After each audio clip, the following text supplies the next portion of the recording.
The Chicago Sky teammates of Angel Reese, Ariel Atkins, Rachel Banham, Courtney Vandersloot, 3 ladies which were targeted in that hit piece that Angel Reese slid underneath the table. Yeah, they responded. Not only did they respond, but the Chicago Sky responded as well. At this point, it's over. That whole Sky Barbie thing, that thing is over. Angel Reese is done in Chicago. They're going to move on. They have to. Angel Reese was supposed to be the Chicago Sky's savior. Instead, she became their biggest nightmare. It all started with one shocking interview where she publicly declared her own teammates weren't good enough, calling a team legend too old and questioning if others were even fit for a playoff run.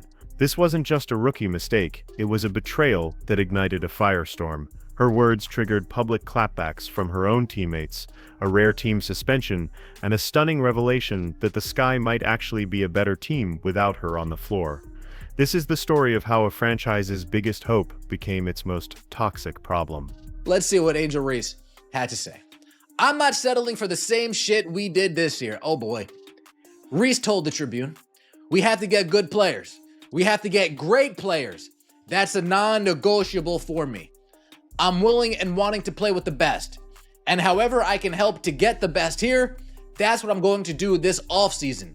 So it's going to be very, very important this offseason to make sure we attract the best of the best because we can't settle for what we have this year. Overhaul this roster. And watching the bottom of your screen.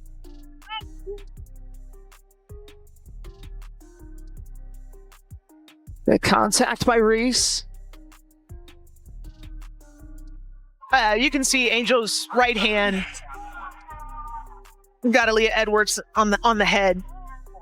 And if they do, Lisa, I'm okay with that too, because I think you have to officiate these teams very tightly. So it'll be a technical foul on Angel. The interview felt less like a media appearance and more like a declaration of war. Speaking with the Chicago Tribune, Angel Reese didn't just express a competitive desire to win. She took a flamethrower to her own roster.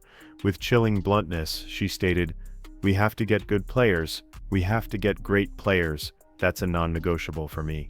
The implication was as clear as it was devastating. The players she was sharing a locker room with, the women she went to battle with every night, simply weren't good enough. She then doubled down on the insult, declaring, "We can't settle for what we have this year."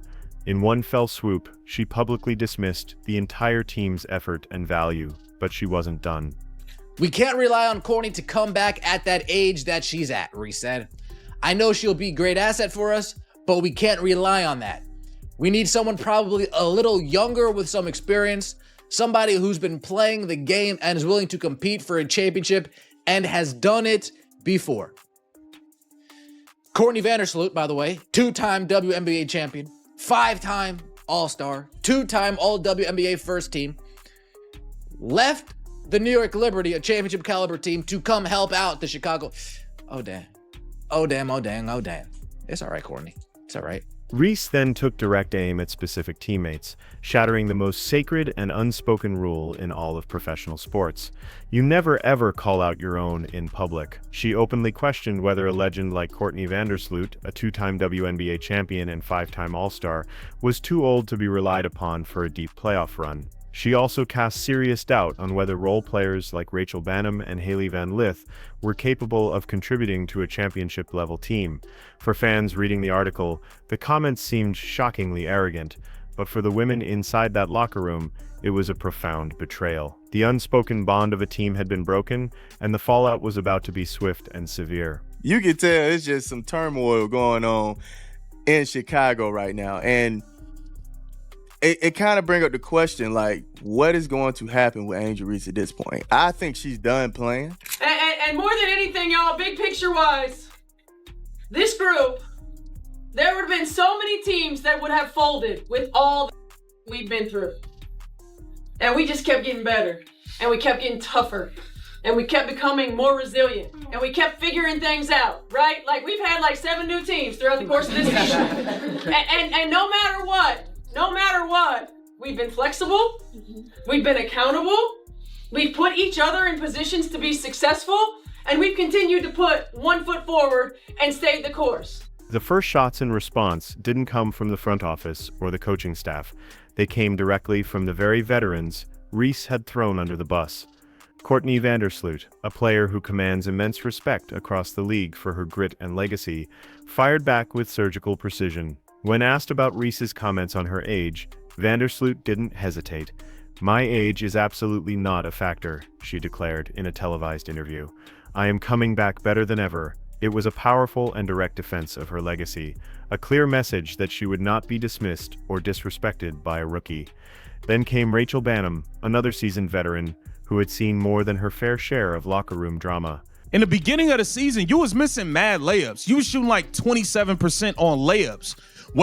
I saw Ariel Atkins at the podium holding you down. I didn't see none of your teammates going in the media blasting your ass for not being able to make a damn layup. We haven't seen none of your teammates come out and flame you for how you was missing layups back to back to back to back to back. You had like 8 straight games where these dudes won hundreds of thousands of dollars betting that you would miss your first shot. None of your teammates came out and embarrassed you publicly. They held you down and supported you. Her response was perhaps even more damning because it wasn't delivered with anger, it was delivered with pure exhaustion. When asked about the brewing controversy, she flatly stated, "I just don't really care. I'm so over all this." That wasn't apathy. It was the sound of a teammate who had completely checked out, tired of carrying the weight of a teammate's ego. Meanwhile, Ariel Atkins, who was brought to Chicago in an off-season trade specifically designed to support Reese, was caught in the impossible crossfire. She tried to play diplomat, emphasizing unity and collective responsibility, but the damage was already done. The locker room was no longer a united front. The invisible shield that protects teammates from public scrutiny was gone, shattered by Reese herself. But her words were only half of the problem. What was happening on the court was telling an even darker story. I would be highly surprised if Angel Reese is on the Chicago Sky's roster come the start of the 2026 or the 2027 season. The Chicago Sky, they might be saying to themselves, Angel Reese just isn't worth the headache that she is causing. Great rebounder.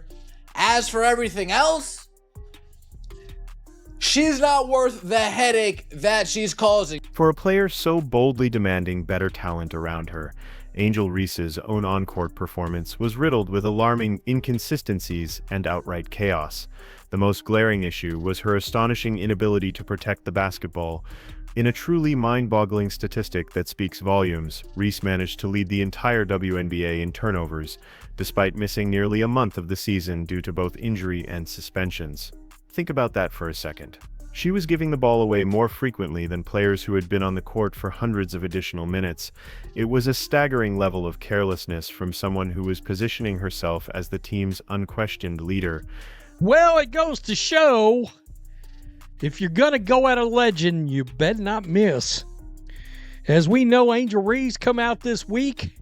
She absolutely crushed her own teammates into the dust, and she even decided to go after a legend, the legendary Courtney Vandersloot, who, of course, blew out her ACL at the beginning of the season, and she is in the midst of making a comeback. And, of course, Angel Reese made some comments that were none too kind to a legend. It says here, Tyler Marsh called it a top-down organizational decision, declined to share which comments were viewed as detrimental. Atkins implied the team supported the decision. Ownership handled it how they see fit. She told the Sun-Times, a shooter on Friday, they have full support from our team. Beyond the turnovers, she became a magnet for disciplinary action. Her constant arguments with referees and overly aggressive plays led to her racking up technical fouls at an alarming rate, which ultimately culminated in an automatic one-game suspension from the league. That suspension just so happened to force her to miss a marquee nationally televised matchup against the Indiana Fever, a game everyone had circled on their calendars due to her intense rivalry with Caitlin Clark. Reese was making headlines not for her dominance, but for her complete lack of discipline. It became impossible for her to criticize her teammates' performance when her own was so deeply flawed and was actively hurting the team's chances to win. But can Sky Nation expect to see you back here next year? Oh, absolutely. You know, contrary to what people say or think, my age is absolutely not a factor. I am coming back. I'm going to come back better than ever because that's what I've done. I put myself in a position to come back and compete even at this age. Better than ever. Thank you so much, Sloot. And we ain't done yet. We ain't done yet. Okay, we got another one on Tuesday, and in playoffs, ain't nobody gonna want to see us. Nobody. No one is gonna want to see us. That's right. Nobody. I'm not gonna sing it, but yes. Okay.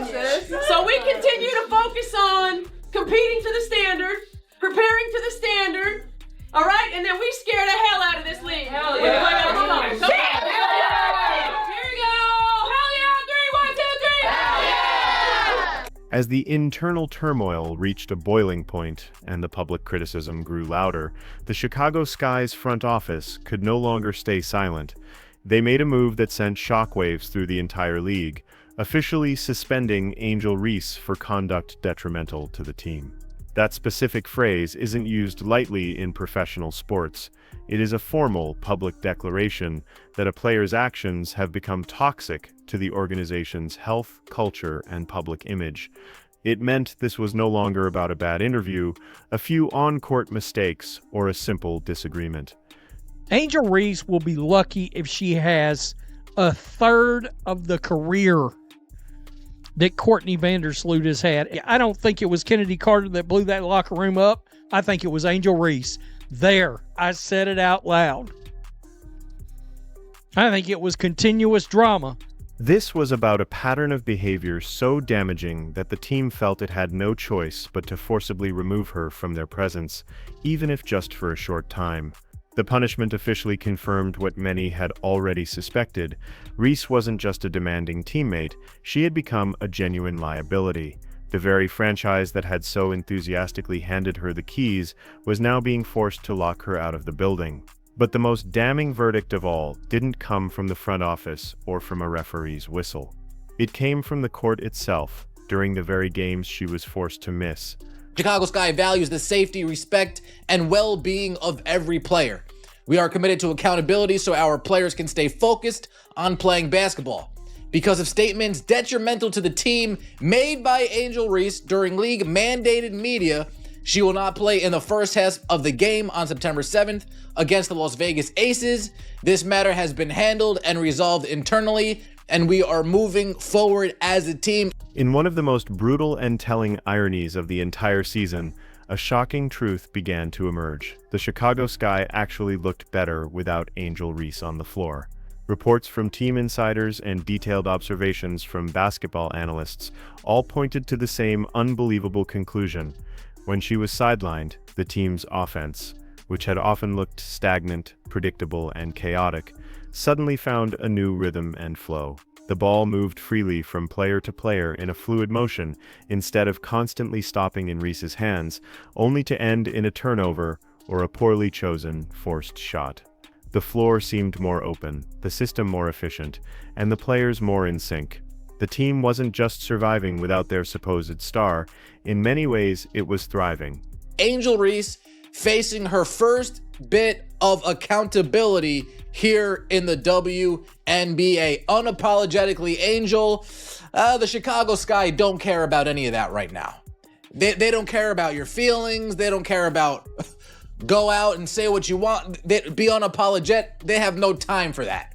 They have a business to run. They have teammates that they care about, players on the roster that they're looking for. You know what? We got to send a message. This isn't cool to Vandersloot. This isn't cool to Banham. This isn't cool to Haley Van Lith. We got to show the other players on the roster we have your back as well. This painful reality was only amplified by her behavior while she was injured.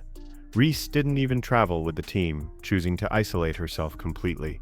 This stood in stark, unavoidable contrast to her rival, Caitlin Clark, who, when sidelined with an injury of her own earlier in the season, remained glued to the Indiana Fever's bench.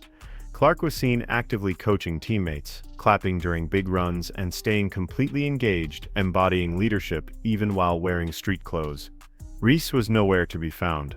Her absence wasn't just felt For many, it was a quiet relief, and it raised a terrifying question for the Sky's front office: was their franchise player actually holding them back? It is looking spooky in Chicago. Instead, Reese said she doesn't believe her teammates Rachel Berman or Haley Van Lith are capable of leading them to the leading the playoff team. Guard Ariel Atkins is another player on the Sky roster with WNBA championship experience. We are aware of it, Marsh stated. We are addressing it.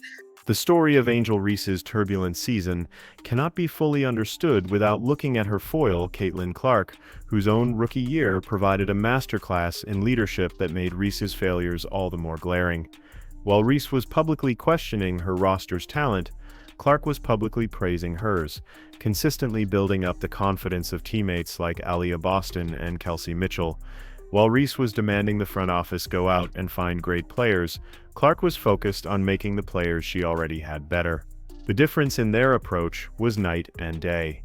Indiana Fever destroy the Chicago Sky in Indianapolis on Saturday. Guess who wasn't there? Angel Reese. Angel Reese declined to travel to Indianapolis, and her coach came out and said something about, she's just focused on her rehab right now, and, she's day to day. We've never had an explanation on what caused the back injury, what's a time frame for her recovery. It's similar to so-and-so's back injury. This is something she struggled with here or there.